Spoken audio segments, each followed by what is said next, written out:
For today's tabletop testing, we have Gardevoir up against the Festival deck, which is Thwackey and Dipplin, coming out from the new set.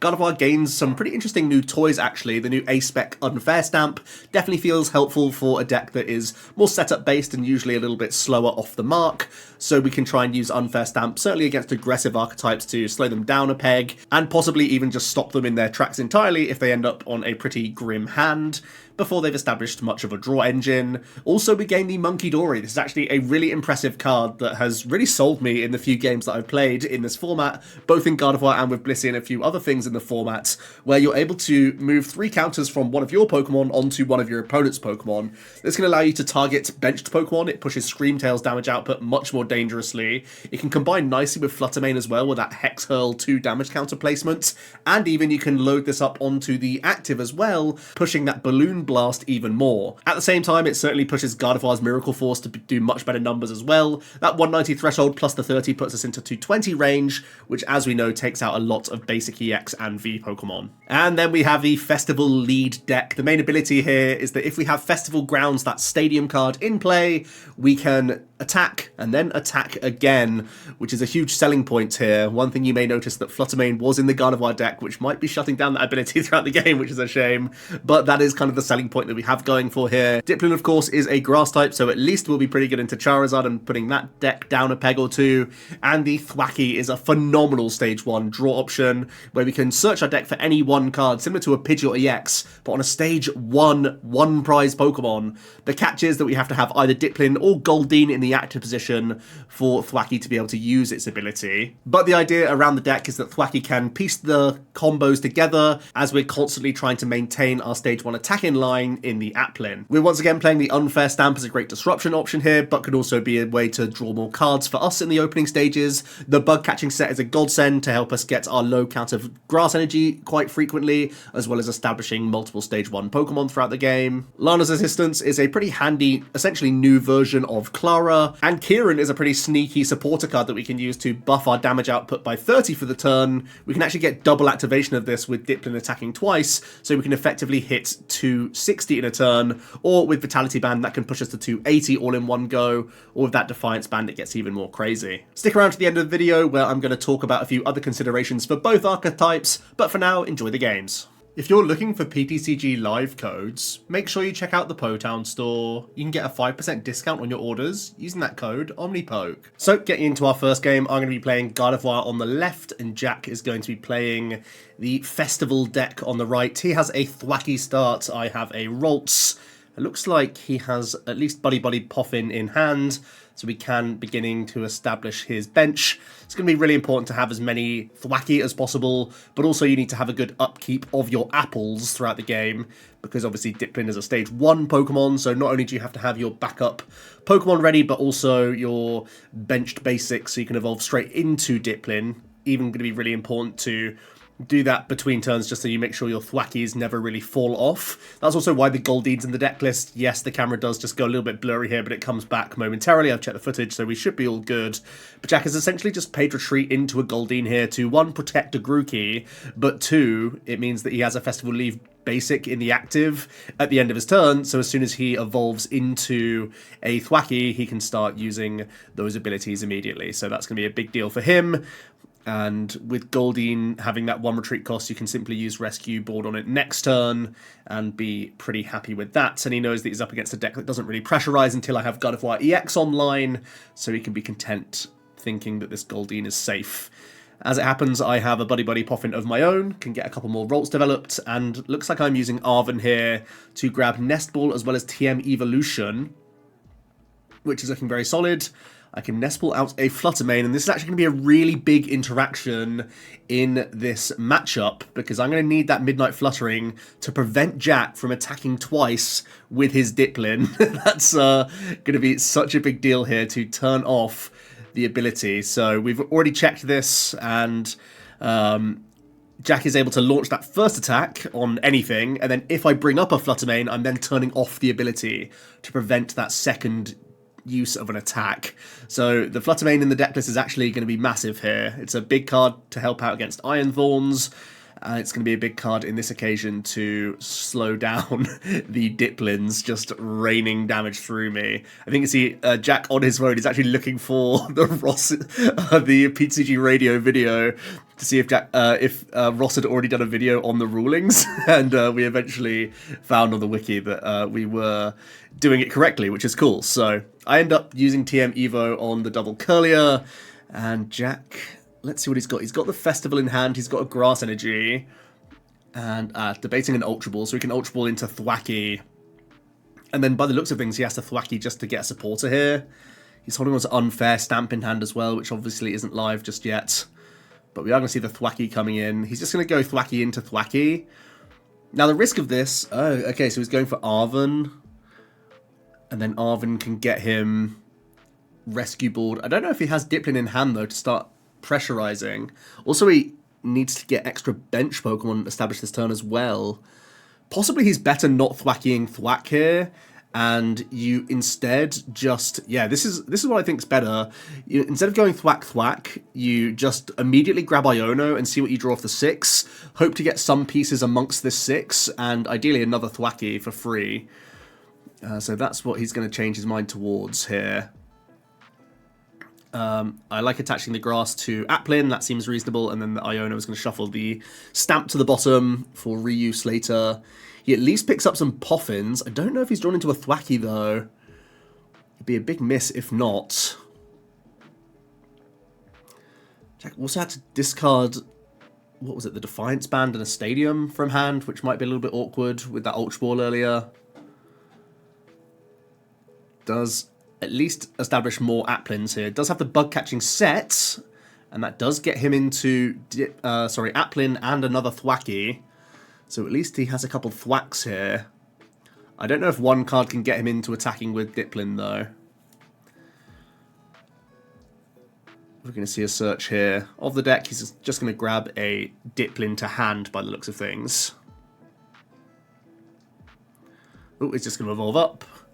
Maybe wanting to protect his Thwackies that little bit more. Maybe I prioritise Diplin instead. As we pass over to me, I'm quite fortunate to not be under any pressure early on here, so I should, in theory, be able to initiate a race as long as I can find Candy Gardevoir here. It doesn't sound that high odds because you only play one Candy, but with the Arven engine, it's quite possible to cherry pick that when you need it. By the looks of things, though, I'm paying retreat and going into a Curlier, so no Candy action from me. I'm going to be taking a turn off as well here and just developing my board. I can Vessel, Psychic, and just pull more Psychic out the deck by the looks of things. Then we are going for Ultra Ball. Going to get rid of double Psychic. Actually, I don't need Candy, right, because I Evo'd last turn, yeah, so I can just go this way. So we are actually initiating a race, which is perfect. Completely forgot that I already had multiple Curliers in play to start my turn. But here we go. I can put 3 energy on. That means Screamtail is dealing 120. I'm then going to Boss's Orders up a Thwacky. So this is a really cool play. By pushing Goldeen out of the active and taking out the benched Thwacky, I'm forcing Jack to have the one of Kieran or one of Switch in his hand. As well as Arven's. And it does seem like he has Arven at the very least, so he can play a Switch here and go into the Diplin, but I at least force him to have that combination all this turn. And ideally, if he's using Arven just for these pivot outs, he's not able to tutor out other things here. He picks up the Switch, though, and can then use Thwacky. That's actually why we have one copy of the Switch in the deck list, because the Thwacky have 2 retreat costs, so... that's one weakness of the deck. You can turn off their entire engine if you just trap one of them and go for a sniping play. But Jack's been able to get out of that pretty freely. You can start using these Thwacks now. Didn't quite catch what he grabbed there. May have been bug catching sets that he picked up. We see a Festival Grounds come in. Jack also has the counter catcher. He's going to try and take out the Fluttermane first. By taking out Fluttermane, it then means he gets to attack again, of course. So he will be able to swing twice this way round. Because as you knock out the Fluttermane, it then no longer has the ability denying Diplin. So he can take that one swing, and thanks to Festival Grounds being in play, Jack can go for another attack here. and just swings for 90. Did Jack not use one of his Thwacky that turn? Surely he used them both. Surely. I'm going to use double Curlier here to start cycling through the deck. I think I find the Munkidori plus Darkness Energy combination, so I'm immediately able to heal my active and start pressurizing Goldeen. And that's a really big deal when Goldeen obviously can't evolve. It just has that low 50 hit points. It should be basically a banked prize for me at some point during the game. Looks like I'm also eyeing up Professor Churro here. Possibly I'm debating how safe it is for me to attack with Gardevoir and get more Churro value compared to just using Churro this turn. I'm going to bump the Stadium, which is already nice. Force Jack to tutor these out every turn with Thwackies to make sure he can keep using Diplin twice. Double dipping, I suppose. I am going to end up using Churro, picking up the multi-prizer. Then going to re-establish the Gardevoir. Can I get another Fluttermane in the mix here?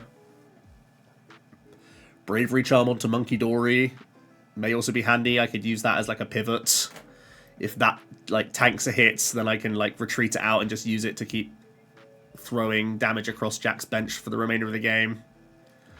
So without Fluttermane here, I'm still in a reasonable spot because I have Gar-Dori-EX or Munkidori that can tank for me next turn. Jack's going to Bug Catching set. Does find Diplin and Grass Energy, which is pretty solid because he's already got an Applin on board. The issue is I'm already a prize up, and Munkidori's threatening a prize on Goldeen at any point in the game now. And Jack only has access to one Thwacky here. Can he reactivate Stadium? He's got a few supporters in hand. Looks like he's going to go for the Lana's assistance here. Picking up some Thwacky pieces. And then he's going to use that Thwacky to grab Manaphy to try and protect his Thwacky, which also makes a decent amount of sense here. Seeing as though he only has one of them in play. It looks like he's just going to have to accept attacking the Screamtail and not having a second attack, which is great news for me. It means I'm once again sort of getting away with things here. Gardevoir can self-damage my own stuff, so I don't mind that there's no damage in play. I can make that happen just by using this Munkidori as a pivot. I can Gardevoir EX to put 2 damage counters on it and throw that onto this Goldeen whenever I really want to. We are going to start seeing some embraces coming in. It's going to be a couple thrown onto Drifloon here. I'm then going to pay retreat the Munkidori, obviously keep the Darkness Energy around.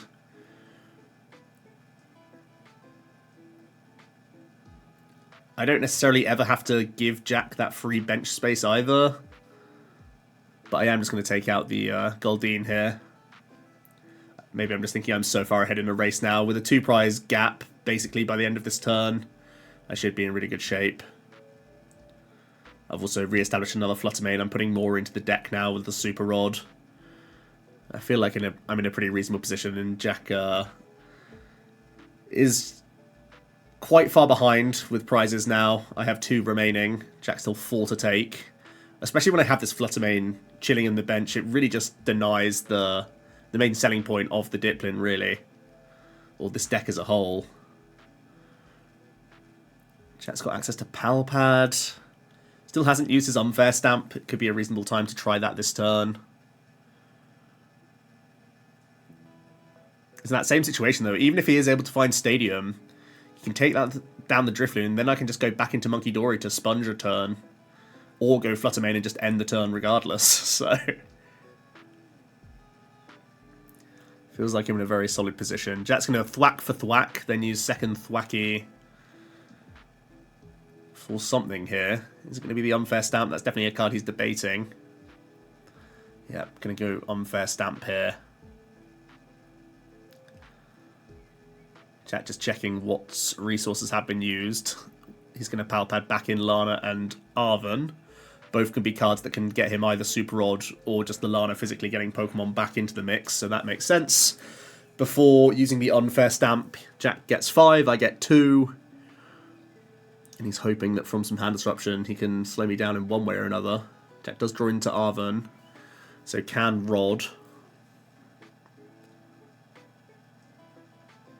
but doesn't need to. He already has Grookey Applin, so that's solid. Looks like he is just debating what to grab here from the Arven. It is just going to be that Super Rod as expected. That's why he pal-padded those two supporters back in. He's just going to hold the Rod and take a knockout. 3 remains for Jack. But again, he was only able to take 1 prize this turn. So I should be able to just essentially cruise here. As I'm going to unfair stamp him straight back. I suffered a knockout last turn. So we're going for the role reversal. I get to grow a large hand size, leave Jack with far less. I'm going to keep using refinement. I think I went to Curly just to give myself damage to use with Munkidori more than anything else here. I can pretty safely attack with Gardevoir EX this turn. That's where I'm manually attached, so that's probably what's on my mind.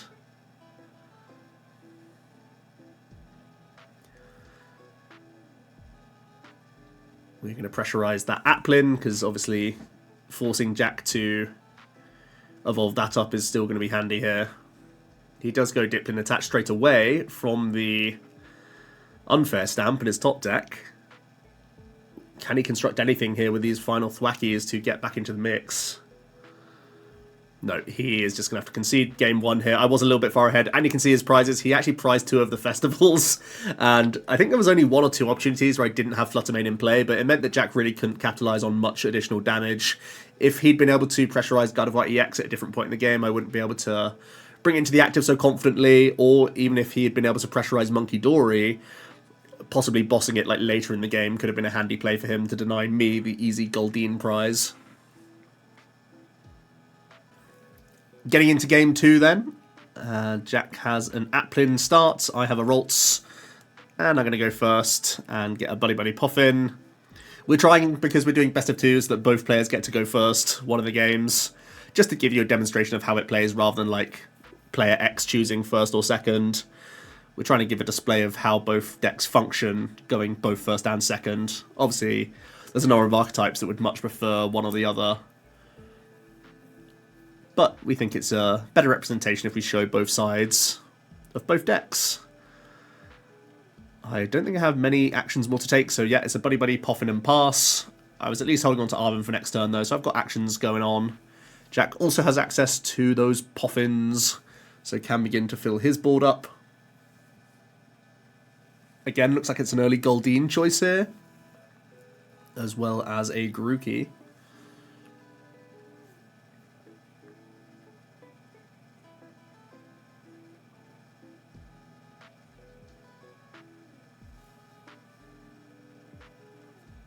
Jack has a lot of energy. He's going to use the switching effect of Kieran, bank energy onto Applin, and not sure what else he has access to.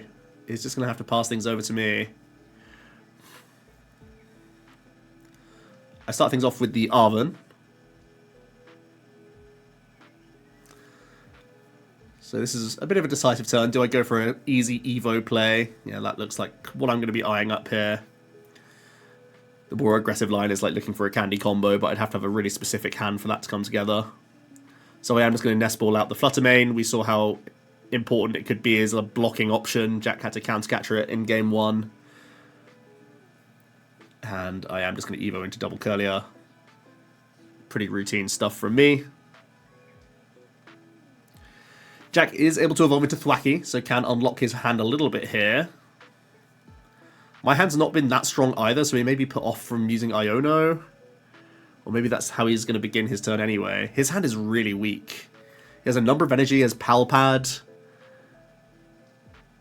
And Ultra Ball. Maybe you should... I feel like you should attach Grass to Goldeen here. Ultra Ball away the Palpad. If you attach Grass to Goldeen, you're guaranteeing that you can swing this turn. He's going to go Thwacky. I think Iona is a decent choice. It means he can try and get some pressure going if he is able to hit Diplin. But if you're doing this line, you definitely attach to Grass to active, right? I feel like you basically just have to throw away the Palpad here. Kieran's down, but it's not a huge issue. Oh, it looks like Jack's really valuing this Palpad quite highly. Looking at Arven now. If you go Arven, you really can't make much of a play happen. You don't want to commit resources to using Diplin too much. Yeah, I think the is the unfortunate has to be the choice kind of card. Yeah, he's going to commit grass in the end. Oh, was he thinking of not using Ultra Ball whatsoever? Valuing a grass plus Pal Paddle. Yeah, I like using Ultra Ball there, personally. Has a good 3 cards, though. Decent start. Ooh, Bug Catching set could be big here. Let's see if he's able to find some more Diplin and Applin. I see a couple grass Pokemon. Grookey and Diplin. That's not bad at all. Oh, sorry, Thwackey and Diplin. Does he have access to Buddy Buddy Poffin as well here? Oh, another set. This is huge. Oh, nice. Finds the basics as well. Applin and Grookey, I think, there. Certainly Grookey. Yeah, wow. 2 massive bug-catching sets there. That was a really big Iono. So Jack's actually in a decent spot now. He can attack, even if it is just for 1 prize. Does he have the Festival here? If he has Festival, it forces me to throw Fluttermane active, but I probably want to do that anyway, honestly. So he might just hold Stadium and take the 1.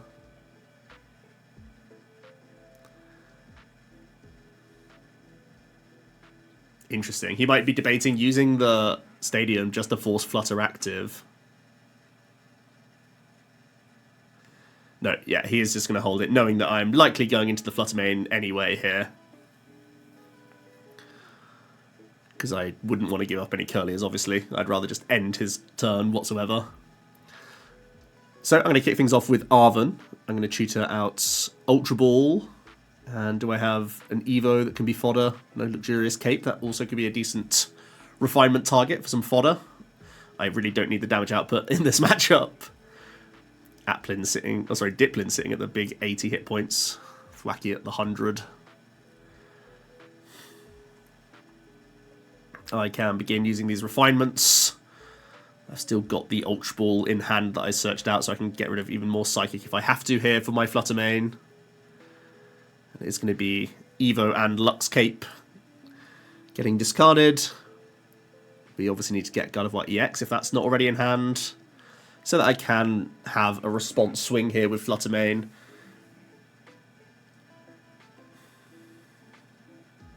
Oh, I'm going to do the Dark Energy attachment to the Flutter. Into the Unfair stamp, because I did suffer a KO, so I'm trying to disrupt Jack pretty early here. I think the reason I want to go for this is if I can get a Screamtail off here and take out Jack's 1 Thwackey, that could be huge. Giving Jack just 2 cards and no Thwackey, that could be massive.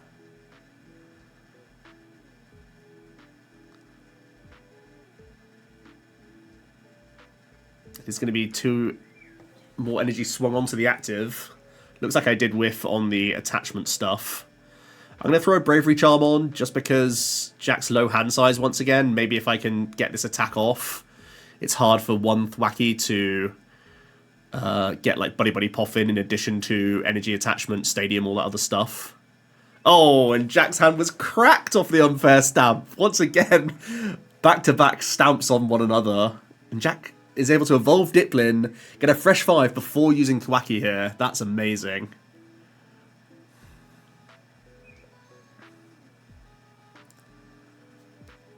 We see a Poffin from Jack. He can get another Applin in the mix. That's obviously essential.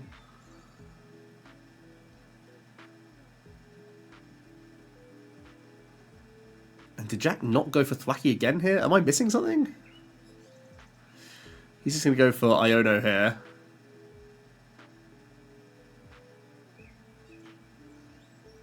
Or did he Thwackey for the Stank? What am I missing? I'm going to see the retreat from Flutter so I can go into Screamtail and start targeting Jack's engine that little bit more. I think I'm definitely ahead now.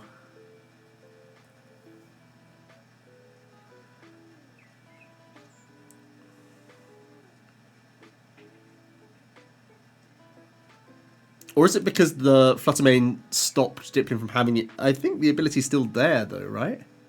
Or does it say have no abilities? Maybe that's what it is, the Fluttermane being a nuisance for Jack.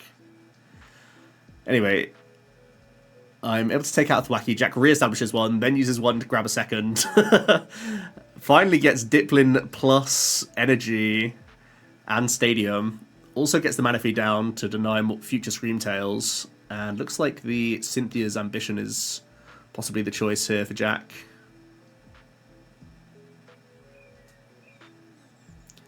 And he can draw all the way up to 8 quite cleanly here.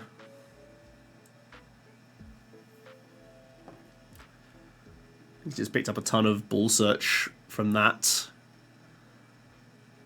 Looks like he's going to use Bug Catching Sets. Does he want to take them? Yeah, he's going to take Thwacky Grass. Not really what he's looking for, I don't think, but might just be a handy holds, honestly. More Ball Search in hand. Maybe just wants to thin cards.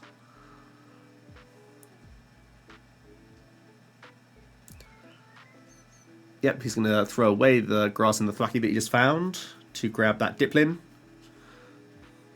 Makes his board a lot more robust now.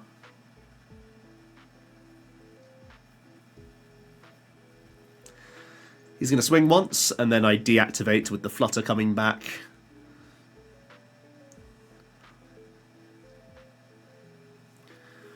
I'm able to Curlier.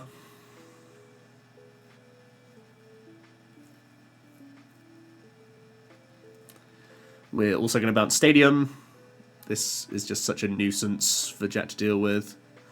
I'm going to retreat the Flutter into Gardy. I'm going to use a Rod, getting back that Darkness energy in the mix, so maybe I can Munkidori later. I've banked 2 damage counters onto Goldeen already. I decided not to bring the Screamtail back, because I'm pretty sure I'm not affecting Mana Fee for the rest of the game. Okay, a manual attachment in on Gardy. I'm going to Ultra Ball. Grabbing back the Rolts we just recycled. Then I can Artisan out another Flutter. So I'm really just locking in the fact that Jack is locked into just one attack a turn. It sounds so weird to say that I'm stopping Jack attacking twice, but really the main selling point of the deck is not on display here, unfortunately. I'm going to try and use this chunky Gardevoir to just take a knockout here and hope that it can sponge.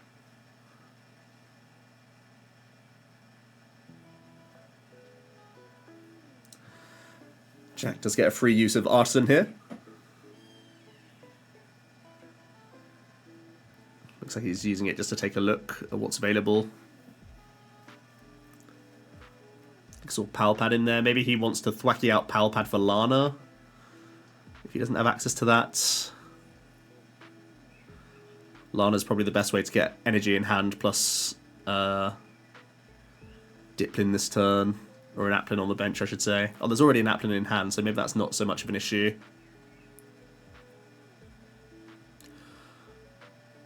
Looks like he was eyeing up Boss's Orders and just Grass Energy, so he can maybe take out Flutter. These Fluttermen are just such a pain for him. Does find Stadium.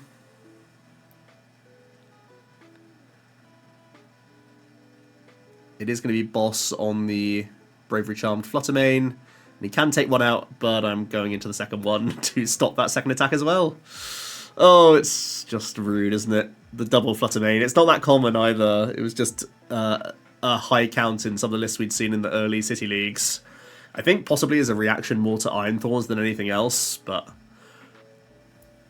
I think it's a real tricky situation for Jack now. I'm just going to get a manual attach retreat back into Gardy. And it's going to be another prize. Jack definitely needs to reload some Pokemon this turn. There's no doubt about that. Looks like he's going into Goldeen to start things off here. He's going to Arven. Does he have Super Rod? No Rod is going to be an issue for him. No, I think he may just be toast here. Yeah, he's just going to concede. Oh, okay, it was the rescue board that was in the prize cards. Yeah, so going Goldeen really hurt him. But he may have had to use it just for thwacky stuff. So yeah, going to be a 2-0 sweep for Gardevoir here. I think the double Flutter is just pretty rude for the matchup, honestly. It's a shame we didn't get to see the Dipplin deck on all cylinders, but it does just show that it's not just Dragapult that makes the Dipplin archetype awkward, it's also that there's going to be answers in a number of other archetypes that you may not expect as well. So let's jump into some other options. So taking a look at some other considerations for Gardevoir then, Collapse Stadium certainly might be an interesting one. It can get rid of some heavily damaged Pokemon if you're up against Dragapult, and of course it can help you get rid of Gardevoir EX, similar to the Professor Chura that is pretty much a staple in the deck list, so that could be another great option for you. There's currently no Radiant Pokemon in the deck list, and Radiant Greninja is a great means of drawing additional cards. Your bench does get a little bit tight, and you almost always want to have multiple Curlier on the board, but I do think you can allow having Radiant Greninja in play because it is still such a versatile option, and we do have a slightly lower count of the Psych Energy, but still plenty, and a couple Vessel in there that you can get multiple uses of concealed cards throughout the game. There are also some interesting other basic attacking Pokemon that could certainly make their way into the deck list. Cresselia has been in Gardevoir in the past, and again can be a great defense against Dragapult. Using that Moonglow reverse, especially in combination with Munkidori, you can be healing a lot and really undoing a lot of your opponent's strategy with that combination of cards. And Pheasantipede is another new basic psychic Pokemon that could take even more use out of the basic Darkness energy in the deck list. So if you want to double down and play 2 Darkness, you can possibly have extra Munkidori in the list, or just have this attacking option where you can force coin flips on your opponent from taking out a single prize threat. And I think that could be a really big deal when you're trying to force constant gust from the opponent, and the Energy Feathers does do enough damage to deal with other single prizes, so in fellow one prize matchups, maybe even the mirror, this could be a big upside sort of card for you, which I think is a little bit slept on right now. And then looking at another chunk of item cards that could find their way into the deck list, because we are, of course, playing that Arven engine. There's the likes of Vacuum, E-Hammer, which is a bit more searchable than the Temple of Sinnoh that's currently in the deck list. Palpad, because we are playing one of Boss, which always makes me a little bit worried, as well as Churro, and even just recovering things like Iono in the mid to late game could be handy. Could also allow you to play cards like Research as like a 1-count more comfortably. And there is the debate around Hyper Aroma. This did very well in the Champions League 60 with Gardy, although that list didn't play TM Evolution whatsoever, they just played Irida. I personally think that TM Evo is still really, really strong, but if you want to go down a different direction and have Irida Aroma, that's something for you to explore as well. And then looking at the festival deck, certainly the A-Spec is up for debate. We saw Unfair Stamp being pretty reasonable there in both of those games, but the Maximum Belt can be a great way to cash in twice. You effectively get a plus 100 damage from this tool card, and maybe even leads you to playing things like Roseanne's Backup in the deck list to get extra usage of this sort of card. At the moment we have the Defiance band in there, but the Maximum Belt is obviously that little bit more versatile and is much more damage output. Prime Catcher could be an additional switch card in the deck for your chunky Thwacky, or could be another pivot card to help with like Goldeen usage and whatnot, whilst also being able to target certain Pokemon. Cancelling Clone, I threw it on the screen just because it could be your means around Fluttermane, so if you only want to lose to Dragapult, in air quotes, and improve your time against Fluttermane, you can play the Cancelling Clone and have that better opportunity, which I think was pretty interesting. Rabska is also a really interesting one. Right now the deck is taking a complete sack, a complete L to Dragapult. You have really low hit point Pokemon, obviously 40 hit points on the Applins, even just 100 hit points on the Thwackies. You know that your opponent can capitalize on that with multiple uses of Dragapult, which also has really high hit points, which is another thing that's quite awkward for the archetype. What I will say is that it's not like playing 1-1 line of Rabska wins the matchup or anything like that, because it's likely your opponent is still going to target the Rabska, take it out, and then you're still going to be in that really awkward situation where Relor is still such low hit points that they can target that for the remainder of the game and deny Rabska from ever coming back into play. So there's that question mark of like, is it really worth playing 2 Rabska? Is that something that has to happen to make the matchup a lot more comfortable? And at that point, do you really, or can you really afford bench spaces to be committed to these combinations of cards? I feel like it gets pretty woeful. So I feel like you are just losing to Dragapult, and this is going to be like a metagame call deck rather than like a really high tier placing archetype. So right now, I prefer to just have a good flowing deck list that works as much as possible, rather than committing to Rabska to give yourself like a 20% into Dragapult rather than a 0%. So that's my own mentality, but you can certainly try this out if you want to. And then a debate around a Radiant Pokemon. Both the lists we showed today didn't play a Radiant, which is a real surprise. Radzar could be a high damage output late game option, but would have to force us to play some Fire Energy in the mix. Radiant Jirachi could be a good pivot Pokemon to go into, similar to how Jack was passing with Goldeen active so often. Against more aggressive archetypes, throwing Rad Jirachi into the mix, giving yourself a free 3 cards could just establish you in the game really quickly and make sure that you're immediately coming back at the opponent, which I think is interesting.